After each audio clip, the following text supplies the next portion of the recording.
Halo teman-teman, apa kabar semuanya? Semoga sehat selalu ya. Oke, kita lanjutin lagi skill pembelajaran structure written expression kali ini di TOEFL ITP. Nah, salah satu skill yang perlu kita ketahui yaitu bagaimana kita menganalisis subjek dan verb atau biasa disebut dengan subject agreement ya. Nah, beberapa yang perlu kita ketahui yaitu preposisi, ekspresi quantity, certain words, dan singular plural. Kita lanjut aja yuk. Nah, as we know that in bahasa Inggris ya, kita tahu ada penggunaan subjek atau penggunaan singular dan plural. Singular artinya satu, plural jadi more than one ya, atau jamak. Nah, contohnya the dog ini satu ya teman-teman. Nah, berarti kita harus menggunakan verbnya juga satu atau singular. Jadi kalau identiknya dengan singular itu yang mendesis is atau es, has, was kayak gitu ya. Jadi kita butuh s. Nah, untuk yang plural more than one, jadi kita subjeknya ada s-nya, tapi untuk verbnya sebagai plural kita tidak butuh s. Jadi kebalikannya seperti itu. Nah, di sini ada subjek dan ada verb. Nah, bagaimana, sudah balance apa belum ini ya? Contohnya biasanya penggunaan subjek itu di tengahnya ada preposisi informasi tertentu gitu ya. Nah, kita tetap fokus ke yang di depannya. The door, to the room. Nah, to the room ini disebut dengan preposisi phrases. Jadi ini bisa dicoret aja karena kita subjeknya adalah the door. Karena the door di situ only one, jadi ini salah ya. Jadi kita pakainya is gitu. And the doors ini plural, to the room kita ignore aja, jadi kita pakainya are gitu ya.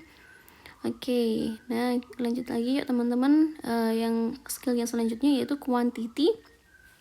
Nanti jika teman-teman melihat kata-kata ini di depan, all, most, some, half, parts, jadi silakan diingat-ingat ya. Kita akan merujuk ke objek yang di setelahnya. Nah, setelahnya ini yang menentukan verbnya itu singular atau plural ya. Contohnya, most of the meal. Meal di sini hanya satu, jadi di sini pakainya singular ya. Most of the meals di sini plural, jadi verbnya juga plural. Jadi harus balance. Singular, plural. Jadi meskipun kalimatnya di sini sama-sama, most of the meal and most of the meals, kita fokusnya yang objek yang di sini yang sebagai penentu verbnya ya. Most of the food. Nah, kecuali untuk yang uncountable food, money seperti itu, we make it as a singular. For example, all of the book, meskipun ada kata all, half gitu ya, kita fokusnya ke sini dan ke sini. Jadi book only one, so we have to use was. And the students, karena studentsnya banyak, we have to use are. Gitu ya. Jadi teman-teman ingat kata-katanya ini, all, most, some, half, part ya. Oke, nah selanjutnya ada beberapa certain words. Ini yang teman-teman harus ingat juga. Anybody, any. Nah, every, no, and some, somebody, something, and each. Nah, ini indikasinya mereka adalah singular ya. Jadi everybody in the theater is watching the movie. Nah, kalian harus ingat anybody, nobody, everyone, some, sama each ya. The next one adalah penggunaan singular dan plural. Nah, untuk some keywords untuk mengidentifikasi singular dan plural itu biasanya untuk singular kita pakai kata each, every, single, one, a.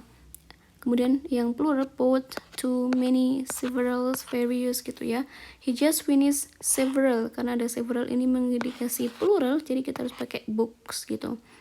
The studied each itu artinya satu, berarti kita nggak boleh lebih dari sini, jadi kita pakainya satu, singular, ini several, banyak, kemudian kita juga pakainya plural. Oke. Mungkin teman-teman sudah lihat juga ini ada beberapa list irregular verbs ya, irregular nouns, jadi mungkin bisa dilihat. Nah, yuk kita activity contoh aja sih lebih cepatnya biar teman-teman dapat idenya ya. Nobody know when the process of glass making was invented. Subjeknya di sini verb, oke. Subjeknya di sini nobody. Teman-teman tadi ingat ya, no, kemudian every, somebody, itu ada identifikasi satu. Nah, kita fokusnya di sini adalah subject agreement. Kita harus balancekan subjeknya apakah sudah sama. Kalau di sini singular, verbnya sudah singular apa belum, kayak gitu. Nah, nobody artinya satu, dan di sini verbnya masih plural, kita harus tambahin s, jadi yang salah yang ini ya. Next, sugars like glucose is made up of carbon, hydrogen, and oxygen atoms. Subjeknya di sini plural, like glucose. Nah, di sini verb. Verbnya di sini masih pakai singular, sedangkan di sini plural. Jadi kita ganti menjadi are. Number 3, part of the electricity used in the United States today come from hydroelectric sources. Ada kata part, itu artinya seperti part, most, kemudian some. Kita fokusnya ke electricity sebagai objeknya ya. Karena objeknya di sini singular satu, jadi kita verbnya adalah di sini come. Jadi kita salah, kita harus pakainya yang singular juga. Next, number 4, the languages of the world presents a vast array of structural similarities and differences. Nah, the languages of the world, the languages ini artinya beberapa bahasa gitu, artinya plural. Nah, verbnya di sini singular, berarti salah. Jadi kita harus ganti menjadi plural. Jadi kita hilangkan s-nya. We omit the s1 ya. Number 5, the rise of multinationals have resulted in a great deal of legal ambiguity because multinationals can operate in so many jurisdictions. The rise of multinationals. Jadi jangan terkecoh dengan kata multinationals, tapi kita tadi ada kata preposisi of the phrase ya, jadi kita ignore ini. Nah, kita fokusnya di sini subjeknya the, only satu, singular. Jadi kita verbnya harus disamakan juga, jadi kita pakai has. Oke, number 6. All of the east-west interstate highways in the US has even numbers, while north-south interstate highways are odd numbered. Nah, all, ada kata all ya, all, some, most, itu bukan menjadi patokan, tapi patokannya adalah objek setelahnya, yaitu highways. Di sini plural, jadi kita harus samakan verbnya. Nah, verbnya di sini masih pakai singular, jadi kita harus samakan plural, jadi kita harus ubah menjadi have. Next, number 7.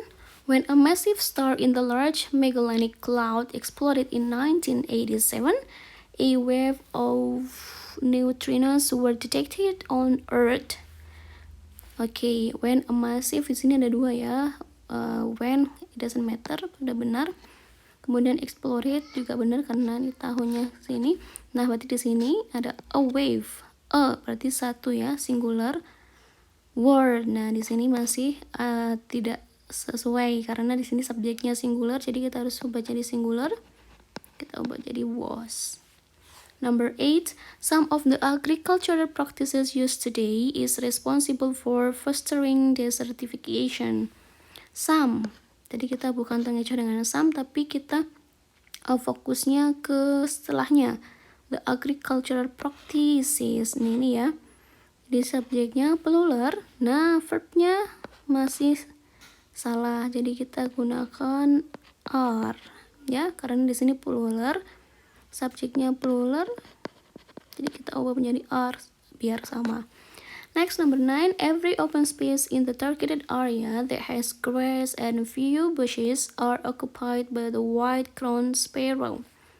Every, tadi ada kata every, nobody, kemudian somebody gitu. Every atau each itu mendefinisikan bahwa itu ada jumlahnya satu ya. Has a grass and few, berarti di sini satu juga, berarti harus kita samakan ya. Di sini pakai has, berarti di sini pakainya is, biar sama semua ya. Okay, and the last one, Krakatau is remembered as the volcano that put so much ash into the air that sunsets around the world was affected by 2 years afterwards. Is remember satu as the volcano that, nah di sini karena singular, that kita harus samakan juga di sini karena subjek kita kan mengacu ke Krakatau, berarti puts ya. Okay, the word for 2 years. Okay, jadi begitu teman-teman. Jadi untuk menganalisis subjek dan verb kita harus melihat whether apakah singular atau plural. Jadi kita harus samakan verbnya singular dan plural. Nah, begitu. Cara cepatnya berarti kita harus melihat clue seperti kayak each, kemudian apalagi tadi nobody, dan kemudian misalnya several, atau misalnya most, all. Nah, ini diikuti dengan objek setelahnya yang menentukan verbnya. Jika objeknya singular, ini juga mengikuti. Seperti itu teman-teman. Oke, thank you for today. Semoga bermanfaat. Selamat belajar TOEFL.